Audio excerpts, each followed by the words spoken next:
Donc ici, on va continuer sur l'unité 4. Alors vous écrivez dans votre cahier unité 4,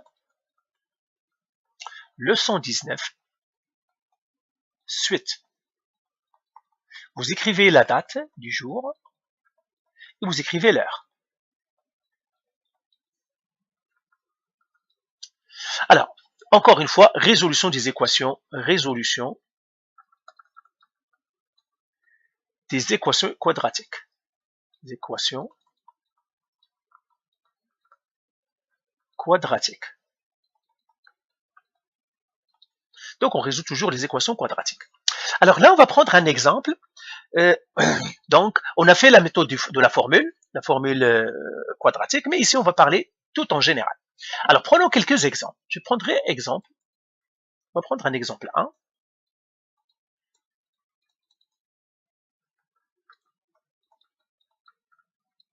Exemple 1, par exemple.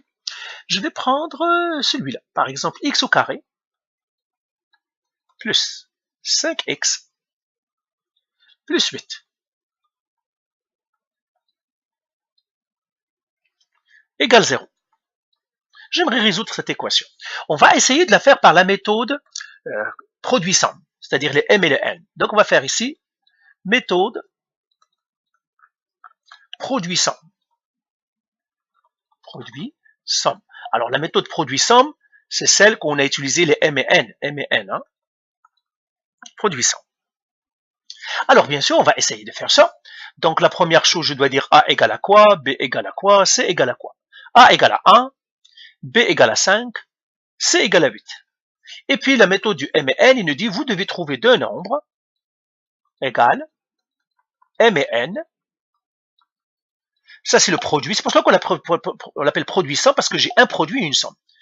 Donc, le produit, ça doit être 1 fois 8, ça me donnerait 8. Et la somme doit être 5. Comme ça. Je vais chercher ça. Alors, on a dit qu'est-ce qu'on doit faire. Premièrement, on a dit, on a écrit trouver M et N. Et la première chose qu'on a dit, c'est calculer P. Calculer P. Alors, si je veux calculer P, on a dit P, c'est quoi? C'est la racine carrée de B au carré sur 4 moins AC. Alors, on a fait P égale, je vais le mettre en blanc pour suivre un peu le standard que je faisais, même si je le violais à chaque moment. Racine carrée. B, c'est quoi? C'est 5. Donc, on a mis 5 entre parenthèses au carré sur 4 moins le A. A, c'est 1. Le C, c'est 8. Qui me donnerait finalement racine carrée. Ça va faire parenthèse 5, ferme la parenthèse au carré, moins AC, parenthèse 1, ferme la parenthèse 8, ferme la parenthèse, ça me donne 17. Racine carrée de 17. Alors, racine carrée de 17, si je calcule la racine carrée de 17, donc pour trouver mon P, racine carrée de 17, ça me donne 4,123, ce n'est pas un nombre précis, donc ça me donne à peu près 4,123. Maintenant, je vais chercher mon M. Je cherche mon N. Alors, mon M, on a dit, c'est B sur 2. Donc, B sur 2 plus P. Lui, c'est B sur 2 moins P. Eh bien, B sur 2, c'est 5 sur 2. Plus le 4,123. Là, c'est 5 sur 2 moins 4,123. Celui-là, est-ce que ça va me donner un nombre entier? Eh bien, non, ça ne me donnerait pas. Parce que 5 sur 2, je vais le faire ici. 5 fraction 2 plus 4,123. Ça me donne 6,223. Et le P, le N, c'est 5 fraction 2 moins 4,123.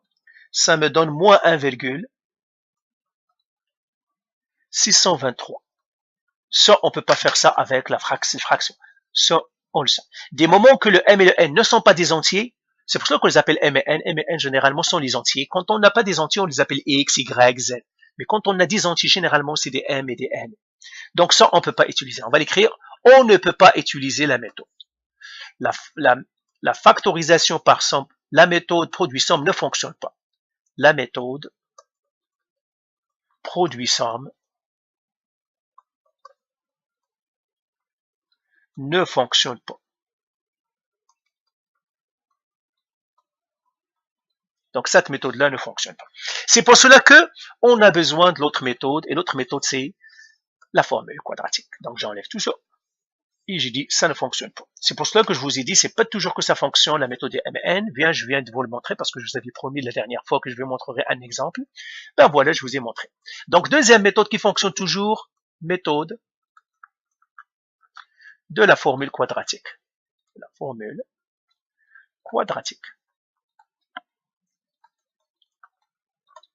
Alors là, qu'est-ce que je vais faire? J'écris x égale moins b plus ou moins racine carrée de b au carré moins 4ac, le tout sur 2a. Et là, je vais écrire mon x. X égale moins b c'est moins 5, plus ou moins racine carrée b au carré, 5 au carré, moins 4, le a c'est 1, le c c'est 8, le tout sur 2 fois le a c'est 1. Je continue ici. Le x égale moins 5, plus ou moins racine carrée de quoi? Alors, je vais le trouver ici. Parenthèse 5, ferme la parenthèse au carré, moins 4, parenthèse 1, je ferme la parenthèse 8, je ferme la parenthèse, je vais reprendre encore, c'est ça, je vais reprendre, 5, donc parenthèse 5, je ferme la parenthèse au carré, moins 4, parenthèse 1, je ferme la parenthèse, j'ouvre la parenthèse 8, je ferme la parenthèse, ça me donne moins 7, c'est ça. Racine carrée de moins 7. Le tout sur 2a, ça veut dire 2. Maintenant, j'essaie de calculer la racine carrée de moins 7. Racine carrée de moins 7. La calculatrice me dit, math erreur.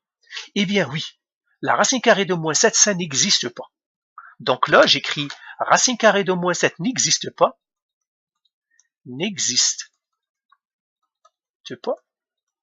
La conclusion, c'est quoi? On dit qu'il n'y a aucune solution. Il n'y a pas de solution à l'équation. Donc, quand vous trouvez que la racine carrée d'un négatif, dès que vous voyez que c'est un racine carrée d'un négatif, dites que ça n'existe pas. C'est pour cela que la méthode, par exemple, produit simple, le MN n'a pas fonctionné. Mais le MN n'a pas fonctionné, mais on ne sait pas. Est-ce que tout simplement les nombres ne sont pas bons pour elle ou il n'y a pas de solution? Donc, il n'y a pas de solution à l'équation. Ça veut dire quoi? Ça veut dire il n'y a pas de zéro. Donc, l'écrire ici. Il n'y a pas de zéro à la quadratique.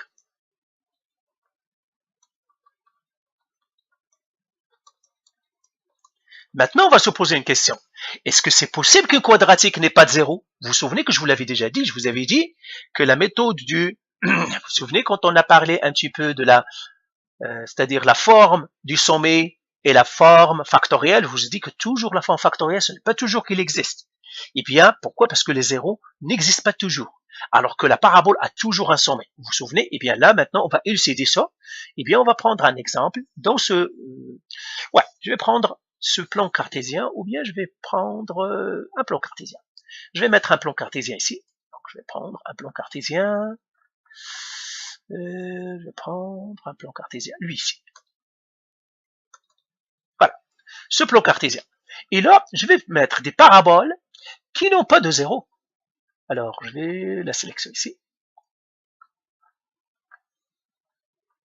Voilà. Comme ça, je vais prendre des quadratiques qui n'ont pas de zéro. Quadratique. Donc, voilà. Si je prends par exemple cette quadratique-là, il est là. Je vais mettre ici. S'il est là. Je vais l'étirer un peu en haut.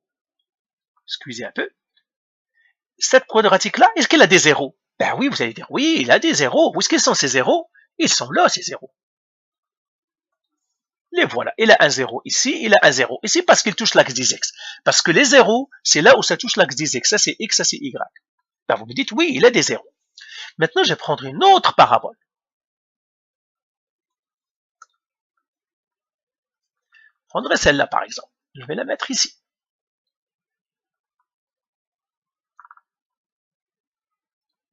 Et je vais l'étirer vers le haut.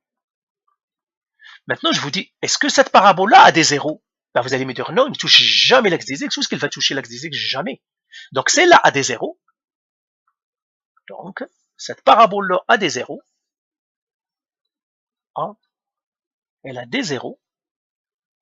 Mais cette parabole-là n'a pas de zéro.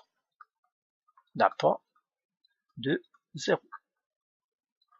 Donc, vous voyez, si une parabole est tassée vers le haut, par exemple, dans ce cas-là, il n'a pas de zéro. Je vais prendre une autre parabole maintenant qui est vers le bas, qui n'a pas non plus de zéro, ou bien qui a des zéros.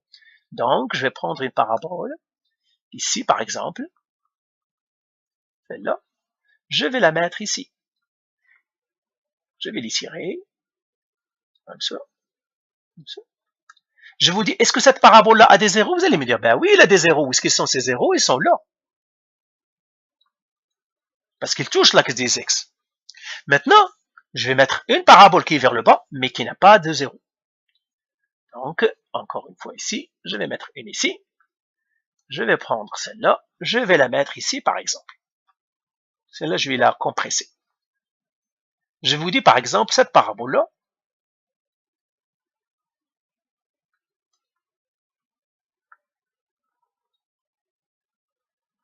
voilà. Donc, celle-là a des zéros. Je vais l'écrire à côté d'elle. A, des zéros. Mais celle-là, la bleue que je viens de faire, est-ce qu'elle a des zéros? Ben non, parce qu'elle ne touche jamais l'axe des X. N'a pas de zéro.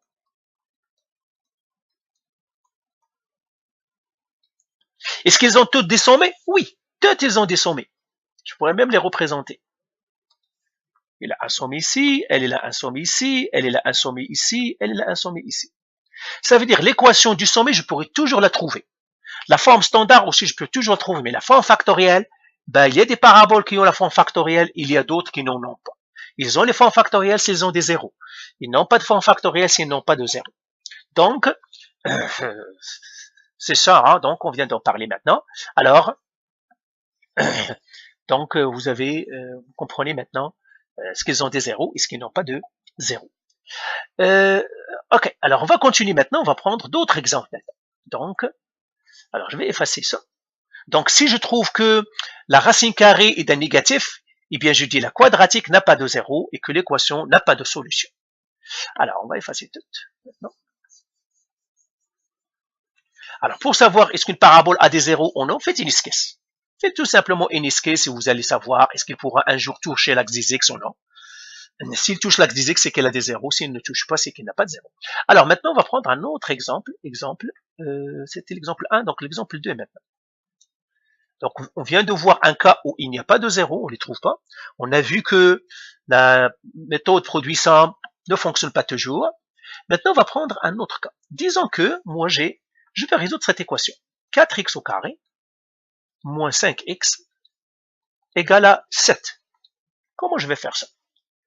Eh bien, je ne peux pas faire le chemin de fer, je ne peux pas trouver les zéros parce que c'est égal à 7. Eh bien, qu'est-ce qu'on va faire? On va transformer ça pour que ce soit égal à 0. Qu'est-ce que je vais faire? Je vais prendre le 7 et je vais le rentrer avec les autres pour que ça soit. Donc là, je vais faire un petit chemin de fer, pas beaucoup. C'est tout simplement chemin de fer pour que je remets. Le 7, il doit rentrer avec les autres, ils doivent tous être dans un seul côté pour que ça soit égal à 0. Donc ici, je dois faire moins 7. Ici, je dois faire moins 7. Et là, ça va me donner maintenant 4x au carré moins 5x moins 7 égale à 0.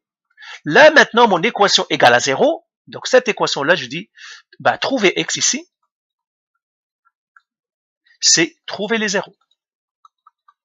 C'est trouver les zéros. R et S. Alors, bien sûr, quand on dit trouver les zéros, il se peut qu'ils existent et il se peut qu'ils n'existent pas. S'ils existent, tu dois, ah ben oui, les zéros sont là, la solution est C. Et s'ils n'existent pas, on va dire, il n'y a aucune solution et c'est tout. Alors, on va résoudre cette équation-là par la méthode de la formule. Donc, moi, je préfère beaucoup la méthode de la formule. Ben, il faut toujours mettre généralement, vous devez faire la méthode produit-somme. La formule, c'est, mais ici, pour gagner du temps, on va faire la formule. Alors, méthode de la formule. La formule. Alors, on va l'écrire. Donc, nous avons 4x au carré, moins 5x, moins 7 égale 0. Et je ferai A égale, B égale, C égale. A égale à 4, B égale à moins 5, C égale à moins 7. Et là, j'écris ma formule. Ma formule, c'est quoi? X est égal à moins B, plus ou moins racine carrée de B au carré, moins 4AC, le tout sur 2A. C'est ça. Alors maintenant, j'écris mon X égale. Et j'écris avec les chiffres. Plus ou moins, moins B.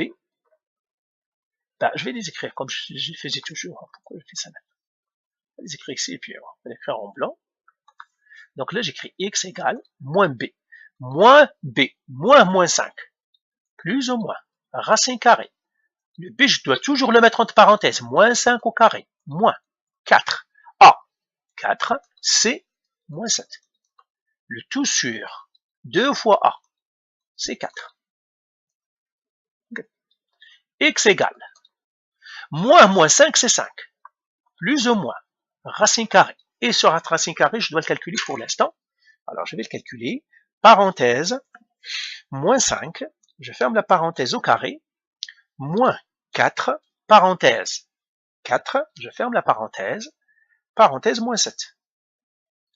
Je ferme la parenthèse. Et j'écris égal. 137. Donc, racine carrée de 137. Le tout sur 2A. 2 fois 4, c'est 8. X égale 5 plus ou moins racine carrée de 137.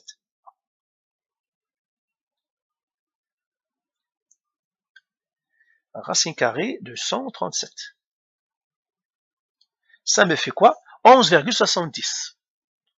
11,70. Le tout sur 8. Et là, on a dit on va faire deux flèches. Une pour trouver le R et une pour trouver le S. Qu'on va appeler X1 et X2. Parce que quand on utilise la formule, généralement on utilise X1 et X2. X1, X2. Alors X1 c'est 5 plus 11,70. Le tout sur 8. X2 c'est 5 moins 11,70. Le tout sur 8. Et là j'écris X1 égale 5 plus 11,70. 5 plus 11,70. Elle est égale à 16,7. Ah, divisé par 8. J'ai pas divisé par 8. Divisé par 8. 2, donc je vais l'écrire ici. Donc j'ai fait de fraction 8, c'est 2,09. Et puis le x2 égale 5 moins 11,70 moins 70 égale, qui doit diviser 8? Eh bien, ça m'a donné moins 0,84. Moins 0,84. Eh bien, voilà, on a gagné. Donc, on a trouvé notre x et notre y. Alors là, je dis réponse. La solution est, donc, réponse.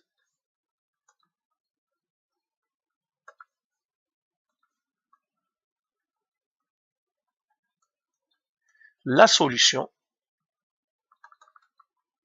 est x1 égale 2,09 et x2 égale moins 0,84. Mais maintenant, j'écris x égale 2,09 ou x égale à moins 0,84. Pourquoi on met un ou? Parce que x ne peut pas être en même temps 2,09 et moins 0,84. C'est impossible, soit qu'il est 2, soit. Donc il peut être ça ou il peut être ça. Mais si j'écris x1 et x2, j'écris x1 égale et x2 égale. Donc voilà, on a vu comment on résout les systèmes d'équations. Là, dans cet exemple-là, le dernier que je viens de faire ici, il est très important. Ok, je vais faire un troisième. Parce que j'aimerais m'assurer que vous les mettrez. Je mettrai un troisième. Donc ça, on les a déjà vus. Je vais prendre ici. Donc, exemple 3.